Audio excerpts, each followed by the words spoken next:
This is Leadership is Changing Podcast, Episode 1.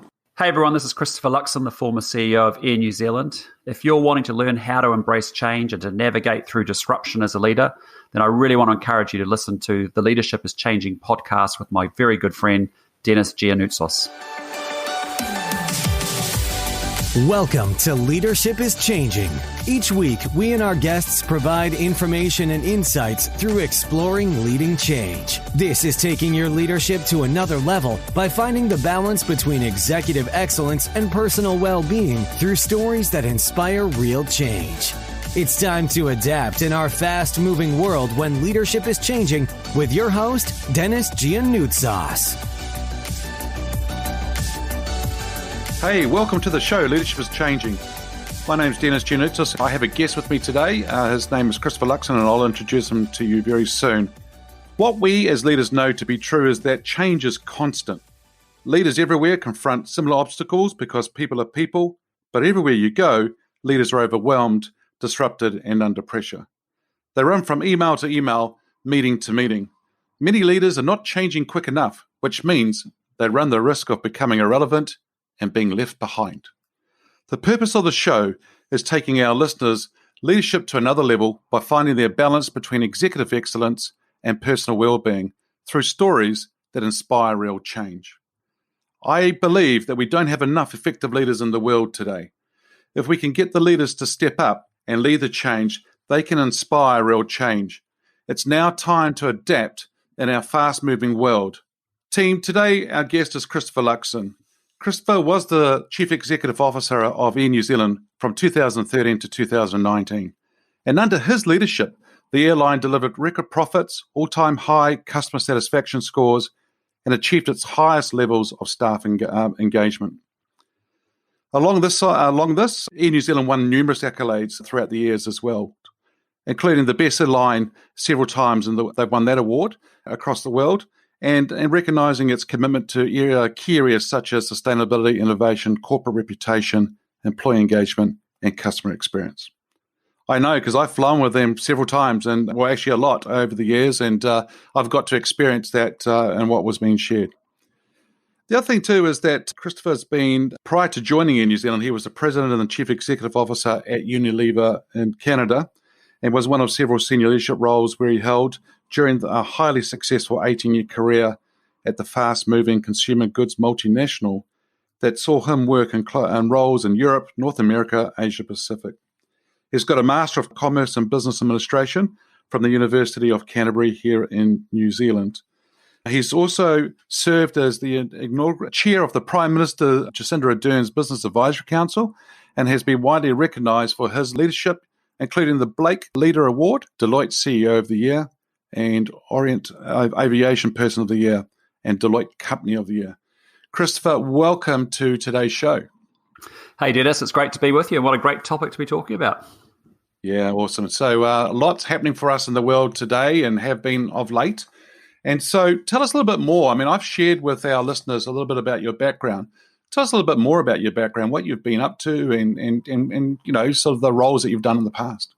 Yeah, well, I was born in a place called Christchurch in the South Island of New Zealand. For those of you who are listening haven't been to New Zealand, it's certainly the best country on earth, and we feel very strongly about that, being Kiwis, as we call ourselves. And I was very fortunate. I grew up with a father who worked for a big company, Johnson & Johnson, and I grew up with a mother who actually was a psychotherapist. And so around my table, I was raised with sort of good understanding of economics and people, really. And after completing university, I joined Unilever, which was a fantastic global multinational, one of the truly great companies in the world. And it was a real privilege to work there for 18 years, and 16 of those years were overseas. And in a company like that, you learn a lot about working with people from all sorts of situations. You work a lot with people from all over the world, and how you lead them is really important. But you also learn about leadership in the context of different business situations. So, you know, and whether you're in developed markets, developing markets, different businesses. And so it was a very good place to get grounded, I thought, in global business. And then you go from selling a lot of Ben & Jerry's ice cream and Dove soap to all of a sudden running an airline for a country like New Zealand, which is, you know, an awesome place, but obviously a very isolated place. And so for Air New Zealand to be successful, it needs the country to be successful. And it's a very important connection to the rest of the world for our country. And so, yeah, it was a real privilege to be able to do that job as well. Yeah, and I always found that as I was traveling the world, it was always a pleasure and always felt like I was home before I even got home. In other words, I got to the airport, saw that staff, the Air New Zealand staff walking along, but also hearing the voices, the accents. And then when I was getting onto the flight and the way I was looked after and the customer service, I felt like I was home and I was safe, and it was really cool and a real pleasure to be traveling with them. Yeah, well, there's a million Kiwis overseas on any given day of the week, typically, and of course, that's a bit more challenged in these days, but in times. But certainly for Kiwis, it is home. Yeah. Yeah. So, Christopher, if I was to ask you, who is your favourite leader? Now, that person could be alive, or it could be a person from history. Who is your favourite leader, and why? Well, there's been a lot of leaders that I've admired over the years, and I've taken pieces from them, really. There's no singular leader, but, people like Winston Churchill, I was always uber impressed with. As a young boy, I read all of the biographies of Churchill. Just the vision to be able to stand on his principles, often in the face, if you think about before World War II, before people had actually had sort of acknowledged the threat of Nazi Germany, and he saw it early, and he actually was talking about it very, very early. And in the way he inspired people towards that vision was really impressive. Certainly, people like Madeleine Albright, Secretary of State for the US, just the intelligence, the keenness, the energy, the enthusiasm for her to keep doing what she's been doing, and the wisdom that she now brings to a lot of conversations around the world is really impressive. And I was always impressed by President Obama, because I thought, irrespective of whether you like his politics or not, the way that he carried himself with good grace and good dignity, and the way that his administration had no major scandal, and was admirable. It was really impressive for those of us watching that. Yeah, and I know that the likes of the John Maxwell's and that, they talk about everyone can communicate, few can connect, and I think the Obamas of the world is where they could connect with their audience. Yeah, I think that's one of the big tasks of a leader, is that communicator connector role. And that's the difference between a manager who can activate and often run strategy, but actually to do the communication connection thing is really a very special gift, and something that can be built and developed, I think, over time too. And so leadership is changing. And so when I say that term, what does that mean for you? Yeah, well, I think in a traditional business sense, leadership's been about, setting a direction, getting people to come on board and follow you, and delivering commercial success, customer success, cultural success. But I think the bit that's changed, certainly in the business world, and I think we've got a lot to learn from the non-profit world, is this connection to mission and purpose. As a leader, why am I doing this job? What am I here for? What is bigger than myself? And I think that ability to sort of look at the skills, abilities, and experiences you've had to this point in your life, hook it up to something a bit bigger in terms of a purpose bigger than yourself, and actually connect yourself to that as the leader of the organization, but importantly, take your people on that same journey and get them connected to that mission. And so for us at Air New Zealand, we tried to make it a more mission purpose organization over my time as CEO, because we realized actually, yes, we are flying people from A to B. We're defying gravity. We hopefully get you there on time, preferably with your bags. But the reality was that actually our people were ambassadors for our country, was really the purpose. And so our mission and purpose was, our role was to supercharge New Zealand's success economically, socially, and environmentally. And that's something that, people got connected to. That is the big thought in our organisation. And it meant that they then gave us differential effort, went above and beyond what our competitors would do, and it led to better customer service, and I believe fundamentally better commercial results as well. So I think that's the big challenge. Where it's changing is, how will you communicate and connect with people and actually do that around mission and purpose. And as I said, non-profit organisations do it well because they don't have pay to motivate people with, and it turned out that was never that important anyway if people want to buy into something much bigger. Yeah. And I know what you're talking about there with the purpose side of things, because the amount of people that I work with, leaders in that, in senior roles, and when they come out of that organisation, they are lost in the sense that their whole identity has been around that role or that organisation. And I'm not sure whether you've seen that as well. Yeah, I think that's the biggest mistake a lot of business people make, is they put all of their identity in what they do rather than who they are becoming as people. And so their identity is shaped up by what's on their business card and their job title. And all of a sudden you have an industry restructure, a situation where they don't quite get the job that they thought they were going to get. And all of a sudden they shatter as people because all of their identity has been put into the job title, and they haven't actually been connected to a bigger mission or purpose about what's their life actually going to be about. And I've seen that all over the world. You see people who've worked really hard, done everything a company's asked for them, thought they'd be the next CEO, miss out on that job, end up going back home. Their relationships on the home front aren't that flash with their kids or with their partner. And as a consequence, everything unravels a bit and they get shattered because they've just put too much in one thing. Okay. What I'd like to do is do a little bit more of a deep dive on what you were saying when you sort of took over in New Zealand, the way you looked at things. And this next question, which is, how has your business or industry changed and what demands has that put on you and your leadership team? So I'm not sure that's something you want to share around the New Zealand space. Yeah, aviation's an incredibly tough industry. If you think about it, airfares 30 years ago versus where they are today, often cheaper in real terms and in nominal terms. And so, you've got declining unit revenues. At the same time, you've got massive slugs of costs, whether it's fuel or labor, and, they're rather sort of big components of your cost base. And then you've got to go off and invest millions, hundreds of millions of dollars in new aircraft to get the fuel efficiencies and to also improve the customer experience. And so it's a really difficult, it's a very capital intensive industry. And so it's a very challenging business to run. And that's why you see a lot of airlines go through successive bankruptcies over time, because it is just really hard. So in that context, what we learned was to stop thinking in the silo of an aviation company or an airline and the aviation industry per se, and look at broader business and look at other models that we could steal with pride and apply into our context as being an airline. So a small point would be, typically people often launch a new route to a new destination as an airline, but you will happily take losses for a period of time before that becomes profitable. Whereas in fast-moving consumer goods, when I was at Unilever, if we were opening up a new country, we had a market development model that we would roll into that country, make it local, apply our global good practice. And so we learned to take new market entries out of fast-moving consumer goods. We learned to take a lot about continuous improvement and Lean Six Sigma out of a manufacturing environment or a distribution center environment, because actually an airport moving people and packages is not that dissimilar from a distribution center.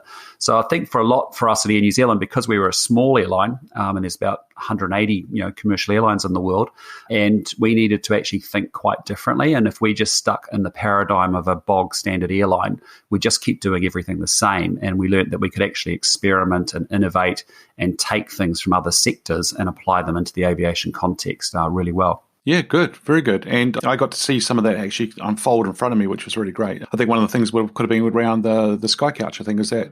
Yeah, so Sky Couch was a lie-flat economy class product, for example, that came out of an insight that we had about people travelling between New Zealand and England, which is typically 24 hours. And of course, Kiwis love to travel. So how can you help a young mum or a young dad with kids get a good night's sleep on their way home while travelling in the economy class? And that's where we sort of learnt things from other sectors. Hospitality was a great thing. We put all of our teams in to go meet with Zappos or Celebrity Cruises or Disney or Four Seasons and Ritz-Carlton, because actually in hospitality there was a lot for us to steal from that sector to put into aviation. And rather than we had 90% customer satisfaction. We had 7 times the industry average of net promoter score. So we had we probably had the highest level of that in any airline in the world. So, but we kept reframing our standards against hospitality, not against airlines. Oh, that's great. And I could see that, for the airline, see the accolades that came through was great. And also just to see the staff and the way that they were and the way that they carried themselves with the pride as they went through things to help the airline, but also greet people in a way. So it just showed that right through from the leadership, right through to the people who are greeting you on the plane, it was everywhere. That was the mindset. And so speaking of mindset, how important is the mindset of a leader within the organization and also the mindset of those employees? Oh, it's absolutely critical, because, you can inherit a business, and I've done a lot of turnaround jobs, and there's a lot of self-fulfilling prophecies or belief systems that sort of exist amongst an existing team.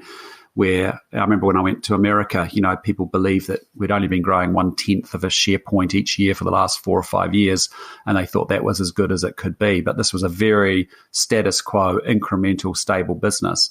Well, we ended up more than doubling the size of that company over that period of time by putting some more ambition to it.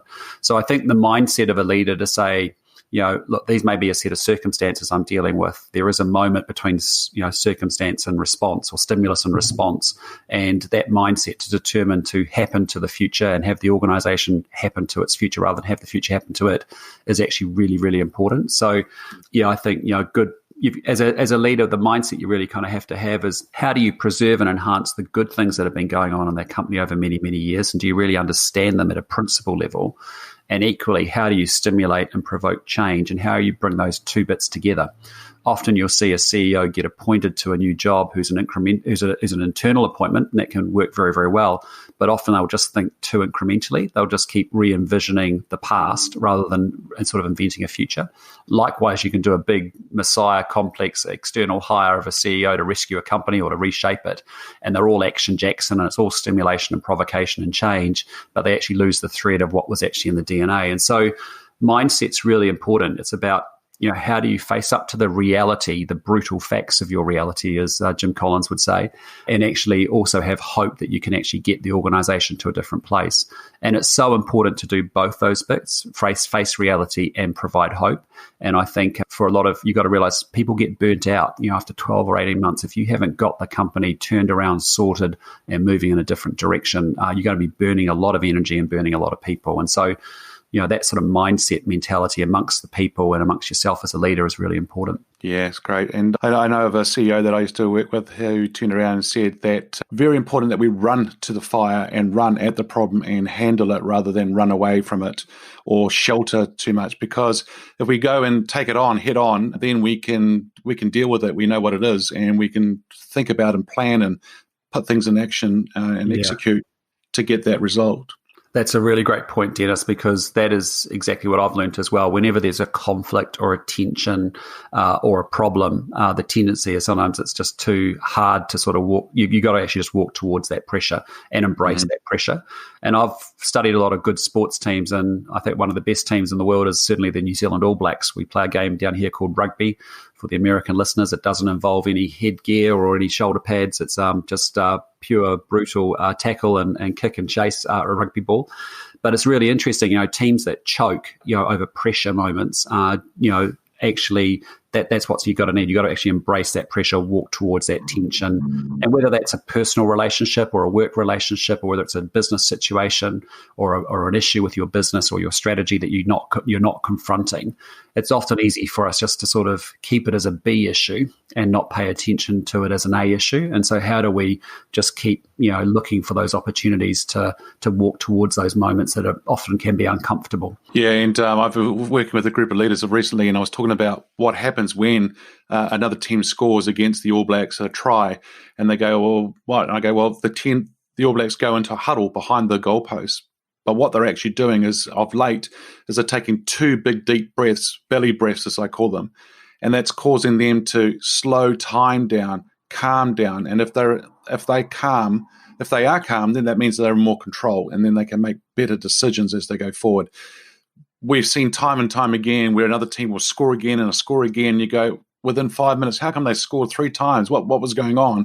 And that's because people panic and they shy away from it, as you're saying, and they don't sort of take it head on or think about what's going on to help put things in place to enable them to get the right solutions going forward, which is really, really quite key. There's a great book I read once called The Power of Full Engagement, and it was really this notion of, professional tennis players.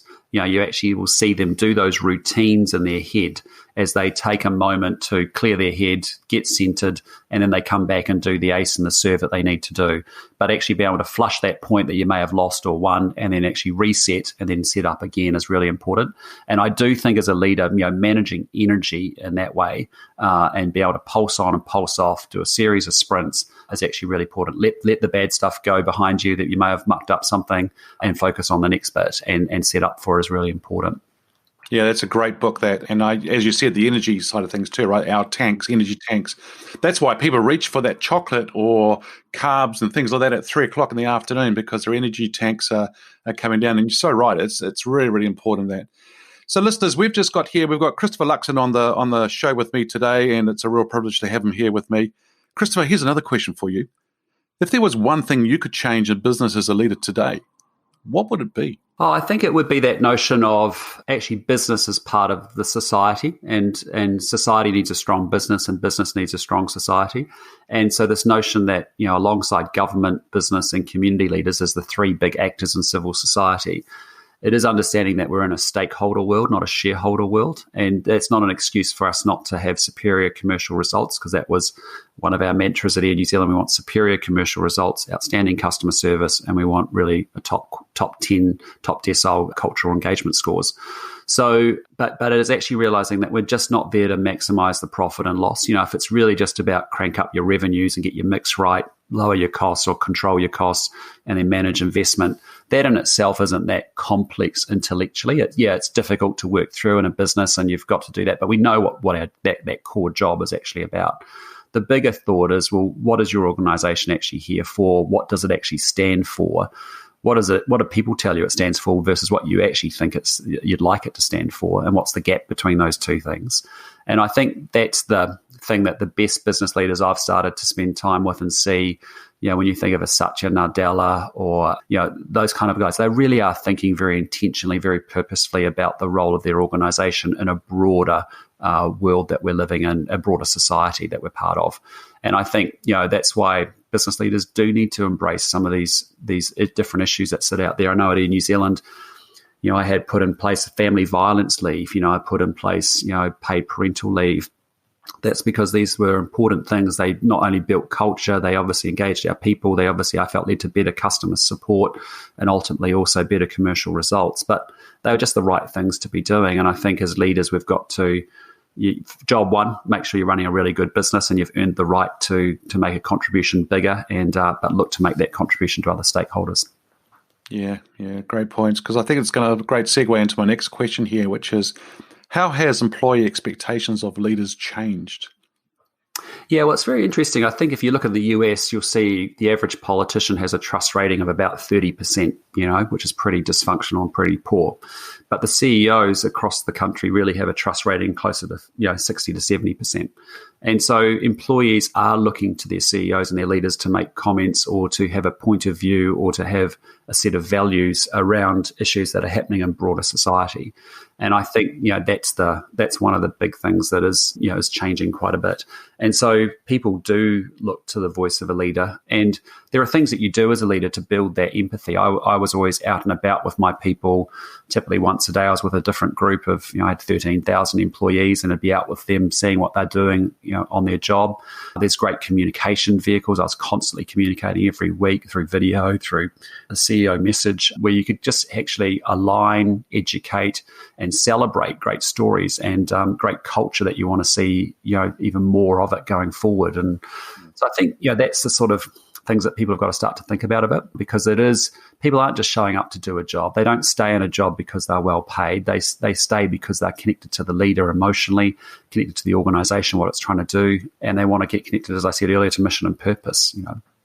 Yeah, so as a leader, by the sounds of it, it's not just about a job, it's about a being, it's about the community and actually growing a community and working with that community of employees.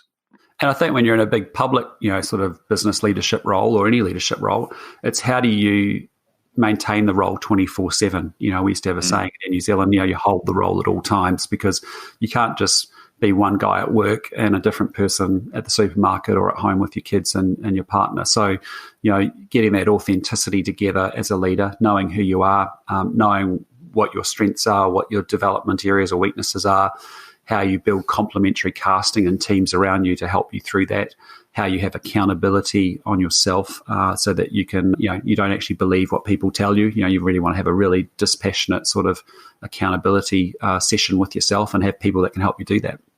Mm-hmm. Yeah, and I think that, for a lot of people as leaders, we're being judged all the time. People are watching us, not just what we do, but what we say, how we say it, the tone we use. I remember, Christopher, that about 30 years ago, I had a leader come out of his office and there was about 70 of us on the floor, and he shouts out across the other side of the floor, "Dennis, get in my office right now." I was like, whoa, what's happened here?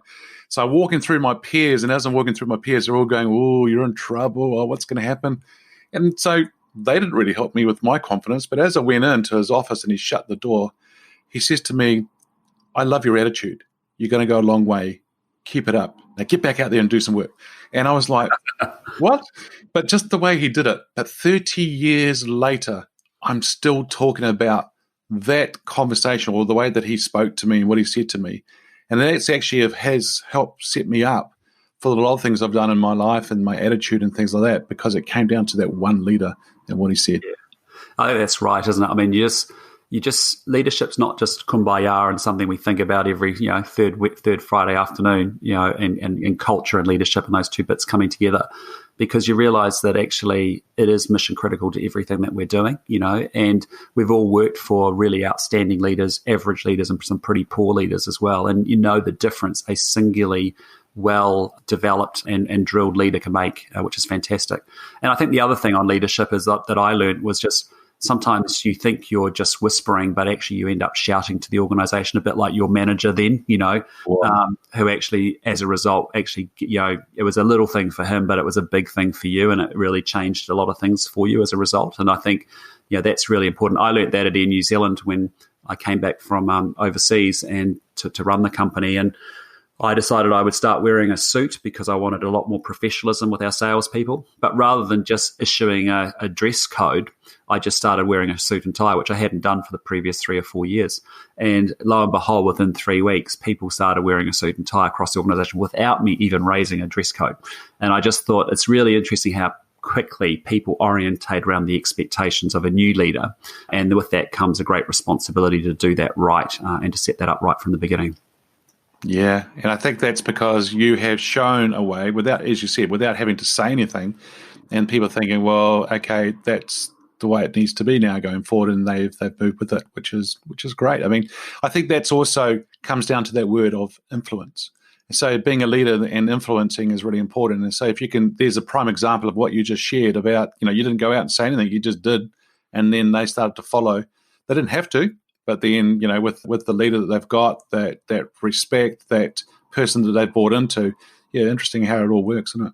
Yeah, no, absolutely. Absolutely. Okay, so what makes a leader successful today in this fast-paced, ever-changing world? Oh, it's a big question. I personally think it comes back to them and their degree of, actualization, for want of a, psychobabble kind of word, in terms of how well they know themselves, how comfortable they are with themselves. I still see a lot of leaders who are being told, in a political sense, you see a lot of political leaders who are saying, grow the beard, take the beard off. No, put the glasses on, take the glasses off, talk in this way, don't talk in that way. And actually you see leaders just get so confused because they actually have lost a sense of who they are in themselves as their identity.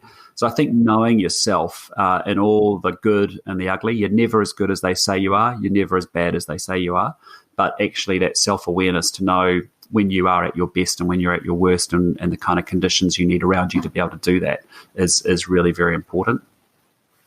Yeah, that's great. I think there is that perception and reality. There's two different things, and there is a gap. But yeah, you're right. I mean, I think we are confusing a lot of people, and so they try to be something that they're not. And if they're trying to be something they're not, then they're not being authentic.